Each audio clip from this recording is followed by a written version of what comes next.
Lottery யோகம் என்று சொல்லக்கூடிய அமைப்பை பெற போகிறீங்க. இந்த 2-12 8ஆம் இடமும் எல்லாமே லாட்டரி யோகம், பணபரஸ்தானம் என்று கூட சொல்லலாம். ஒரே வார்த்தை சொல்லப்போனால் அந்த கிரகம் உச்சம் அடையுது. அந்த நேரத்தில் புதன் பகவான் நம்மளுக்கு உச்சம் அடையக்கூடிய காலமாகவும், ஐயா செலவீனங்கள் இருந்தாலும் அது கூட சிறப்பாக இருக்க போகுது. ஒரு மனிதனுக்கு உன்னதமான காலம் என்றால் இந்த உன்னதமான காலத்தை பயன்படுத்திங்க. உங்கள் வாழ்வாதாரத்தை புதிய முயற்சிகள், வங்கி சார்ந்த விஷயத்தில் இது வரைக்கும் தடையாக இருந்து வந்த பேப்பர் ஒர்க் ஆகட்டும், வேலை சார்ந்த விஷயங்களாகட்டும், எதனா இருக்கட்டும் ஐயா, இந்த வாழ்வாதாரத்தில் இது ஒரு புதிய முயற்சி கூட சொல்லலாம். நம்ம வாழ்க்கையில் புதிய மாற்றங்கள் வரப்போகிறதா ஒரு திருநம்பி சொல்லலாம். திருப்பு முனை என்று சொல்லக்கூடிய காலமாகவும், நம்ம முருகப்பெருமானை வணங்கும் பொழுது உங்கள் வாழ்வாதாரத்தை உயர்த்தி 3 மாதத்துக்கு ஒரு முறை ஐயா எதுவும் தேவையில்லை. உச்சம் பெறக்கூடிய புதன் பகவான் கன்னி ராசியில் புதன் பெறுவான், உச்சம் பெறுவார். அதே நேரத்தில் சுக்கிர பகவான் தனது துலா ராசியில் ஆட்சி பெற போகிறார். என்னைக்குன்னா 19/9/2024 முதல் 14/10/2024 வரைக்கும். இதில் எவ்வாறு ஒவ்வொரு ராசிக்கும் பலாபலனை வழங்க போகிறார் பார்ப்போம் பாருங்கள். உங்களுக்கான எதிர்காலம் எவ்வாறு இருக்க போகுதுன்றதுக்கு இது முழு உதாரணம் என்று கூட சொல்லுவேன் நான். ஒரே வார்த்தை, இந்த வீடியோவே நம்மளுக்கு உதாரணத்தை கொடுக்க தான் போகுது. நம்மளுடைய நிலைமையெல்லாம் மாறி வர்றதுக்கான கண்கூடாக பார்க்க போகிறீங்க. நீங்கள் 26 நாட்கள் 19/9/2024 முதல் நம்ம மனதில் இருந்து வந்த பிரச்சனை விலகுவதை நீங்கள் கண்கூடாக பார்க்கலாம். வழியில் ஏற்பட்ட பிரச்சனைகள் அனைத்தையும் போன மாதம் நாம் பட்டு இருந்த வேதனைகள்லாம், மனதளவில் இருந்து வந்த வேதனை, தொழிலில் பிரச்சனை, வேலையில் பிரச்சனை, எல்லாத்துலேயும் பிரச்சனை. ஏன் இந்த மாதத்துக்கு நம்மளுக்கு சுக்கிர பகவான் கொடுத்த இந்த பலாபலங்கள் ஏன் நின்று போச்சு? எல்லாமே இனிமேல் தடையெல்லாம் விலகுமா? கண்டிப்பாக இந்த வாட்டி விலகுங்க. பொருளாதார நிலைமை முதல்ல சீராகும். எது நடக்குதோ இல்லையோ, பொருளாதார நிலைமை சீரடைவதை நீங்கள் கண்கூடாக பார்ப்பீங்க. ஒவ்வொரு முறையும் நம்மளுக்கு பொருளாதாரத்தில் பிரச்சனை நிறைய. ஏன்னா நிதி நிலைமை அதான். ஒரு மனுஷனுக்கு நிதி நிலைமை சரியில்லைன்னா வாழ்வாதாரம் சரியில்லாமல் போயிடும். அந்த நிதி நிலைமை சரியாகக்கூடிய காலமே வந்துடுச்சு நம்மளுக்கு. லாட்டரி யோகம் என்று சொல்லக்கூடிய அமைப்பை பெற போகிறீங்க. இந்த 2-12 8ஆம் இடமும் எல்லாமே லாட்டரி யோகம், பணபரஸ்தானம் என்று கூட சொல்லலாம். ஒரே வார்த்தை சொல்லப்போனால் அந்த கிரகம் உச்சம் அடையுது. அந்த நேரத்தில் புதன் பகவான் நம்மளுக்கு உச்சம் அடையக்கூடிய காலமாகவும், ஐயா செலவீனங்கள் இருந்தாலும் அது கூட சிறப்பாக இருக்க போகுது. வேறு லெவலில் இருக்க போகிறீங்க. நீங்கள் ஒரு லக்ஸரி வாழ்க்கை என்று சொல்லக்கூடிய அமைப்பை ஒரு 26 நாட்கள் வாழ்ந்து தான் தீர போகிறீங்க. நல்ல ஹோட்டலில் போய் சாப்பிட போகிறீங்க. உன்னதமான அமைப்பை நீங்கள் பெற போகிறீங்க. வெளியூர் செல்லக்கூடிய, ஃபாரின் போகிறதுக்கு யாருன்னா வாய்ப்பு இருந்தால் அந்த ஃபாரின் போகிறவங்களுக்கெல்லாம் திருப்பி விடுமுறை என்று சொல்லக்கூடிய நம்ம வீட்டுக்கு, சொந்த வீட்டுக்கு வர்றதோ, இல்லை இது வரைக்கும் வேலை வாய்ப்புக்கு தேடிட்டு இருந்தவங்களுக்கெல்லாம் திருப்பியும் ஃபாரின் போகிறதுக்கான வாய்ப்பினை பெறுவதோ, ஒரு 26 நாட்கள் உங்கள் லக்ஸரி வாழ்க்கை வாழ்ந்துட்டு தான் போக போகிறீங்க. அரசியல் வட்டாரத்தில் இது வரைக்கும் தலைப்பேர் இல்லைங்க, எனக்கு பேரே இல்லாமல் இருக்குதுன்னா அந்த தலைமை பொறுப்பாளர் பதவி கூட உங்கள்கிட்ட வந்து சேர்ந்துடும். உங்கள் வாழ்வாதாரம் உயர்ந்தே காணப்பட போதுங்க. விடுங்க, தூக்கி போடுங்க. நிதி நிலைமை சீராக போதுங்க.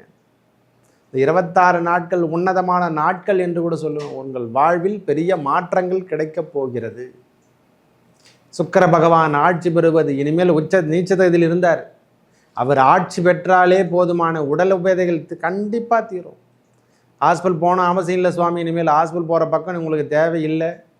உடலில் வந்த பிரச்சனையாகட்டும், மனசில் வந்த பிரச்சனையாகட்டும், வீட்டில் ஏற்பட்ட பிரச்சனைகள் ஆகட்டும், எதுவாகனா இருக்கட்டும் ஐயா, எல்லா பிரச்சனையும் தீரப்போதுங்க ஐயா.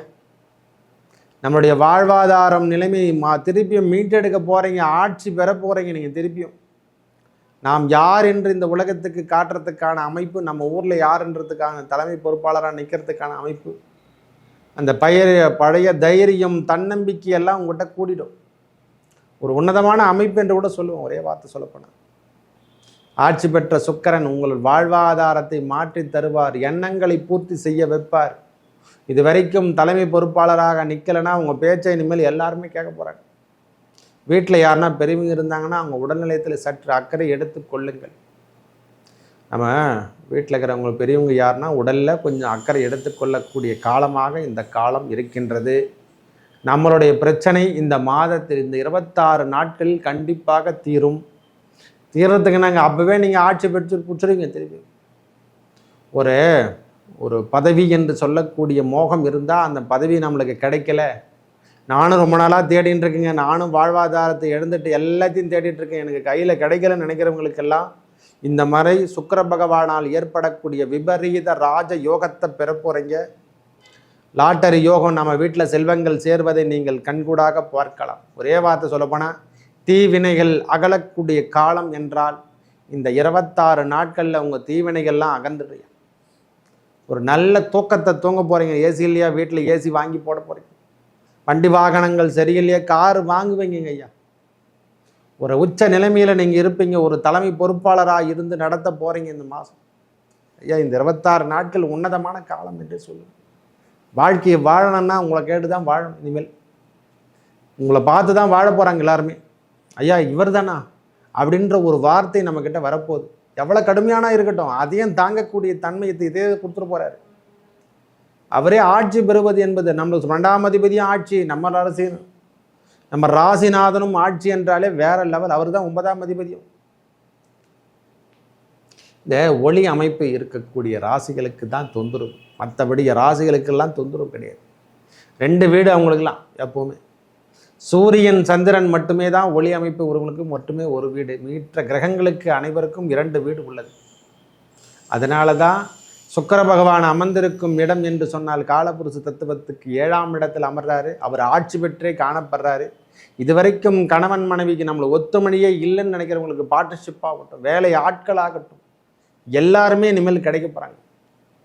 ஒரு மனிதனுக்கு உன்னதமான காலம் என்றால் இந்த உன்னதமான காலத்தை பயன்படுத்திங்க. உங்கள் வாழ்வாதாரத்தை புதிய முயற்சிகள், வங்கி சார்ந்த விஷயத்தில் இதுவரைக்கும் தடையாக இருந்து வந்த பேப்பர் ஒர்க் ஆகட்டும், வேலை சார்ந்த விஷயங்களாகட்டும், எதனா இருக்கட்டும் ஐயா, உங்களுக்கான அமைப்பு இது வரைக்கும் அரசாங்க தரப்பில் எனக்கு சரியான மூமெண்ட்டு கிடைக்கல, வேலை சார்ந்த விஷயத்தில் எனக்கு சரியான ப்ரொமோஷன் கிடைக்கல நினைக்கிறவங்களுக்கெல்லாம் கண்டிப்பாக வெளியூரில் போகக்கூடிய டிரான்ஸ்ஃபர் கிடைக்கும்.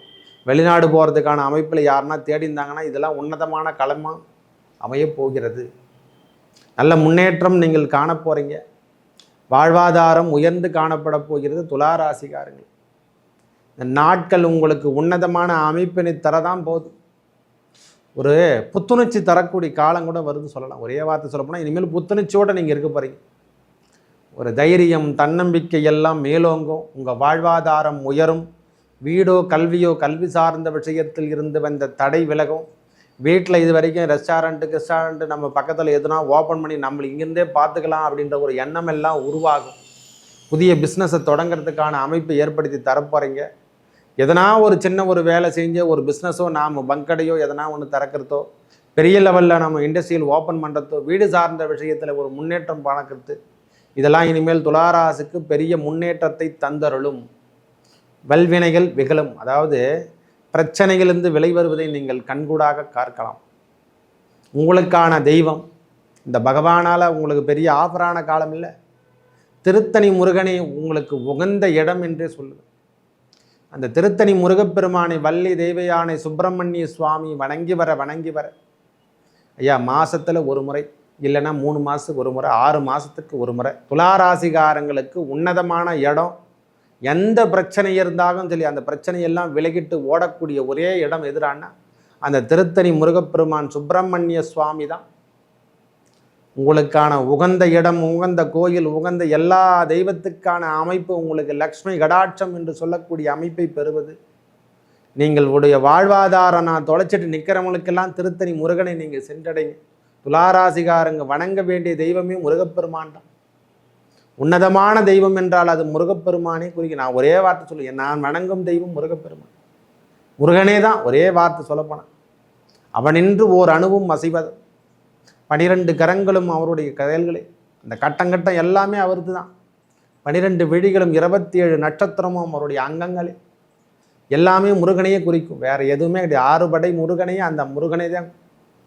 இந்த நவ கோள்களாகட்டும், இந்த திக்குகளாகட்டும், அட்சமா சித்தி பாலகர்களா. ஏன்னா சூரபத்மனை அழித்தது வேறு யாரும் இல்லை. 30 முக்கோடி தேவர்களை சிறைப்படுத்தி வச்சிருந்தவரே அவர் தான். அவங்கள மீட்டது ஒரே யாரானா தேவர்களின் சேனாதிபதி என்று சொல்லக்கூடிய முருகப்பெருமான் தான். அவன் வணங்க வேண்டிய தெய்வமே முருகப்பெருமான் தான். எல்லாருக்கும் தெய்வமே அவர் தான். ஒரே வார்த்தை சொல்லப்போனால் முருகன் தான்.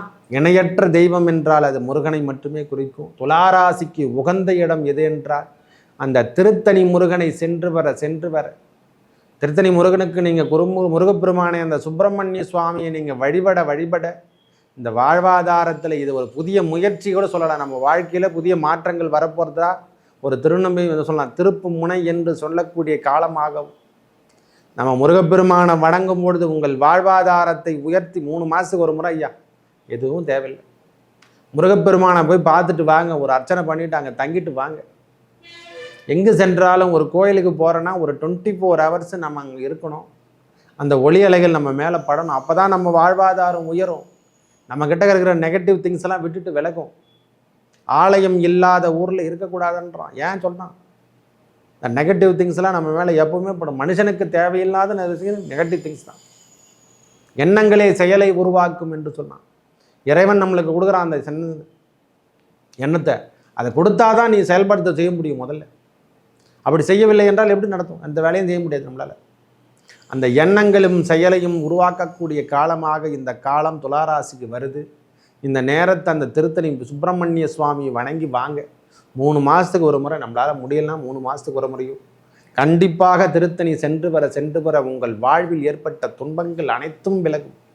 நல்லது நடக்குயா. திருமணம் சார்ந்த விஷயங்கள், வெளியூரில் நம்ம காதல் சார்ந்த விஷயங்களாகட்டும் இனிமேல் கைகூடி விடும். ரொம்ப நல்ல நிகழ்ச்சி என்று கூட சொல்லுவேன். ஒரே வார்த்தை சொல்லப்போனால் திருமணம் சார்ந்த விஷயத்தில் நாம் இது வரைக்கும் தேவையில்லாமல் கஷ்டப்பட்டிருந்தால் அவையெல்லாம் தடையெல்லாம் உடைத்து பெரிய முன்னேற்றத்தை இந்த 26 நாட்களில் கண்டிப்பாக கொடுத்துரும். உங்கள் எண்ணங்கள் சரியாக போகுது. நாம் ஏன் தவறு செய்கின்றோம் என்ற எண்ணத்தை முதல்ல மாற்றிக்க போகிறோம். ஒரு தெய்வம், அது முருகப்பெருமானே தெய்வமாக வணங்கி வாருங்கள். உங்கள் வாழ்வாதாரம் உயர்வதை நீங்கள் கண்கூடாக பார்க்கலாம். நன்றி, வணக்கம்.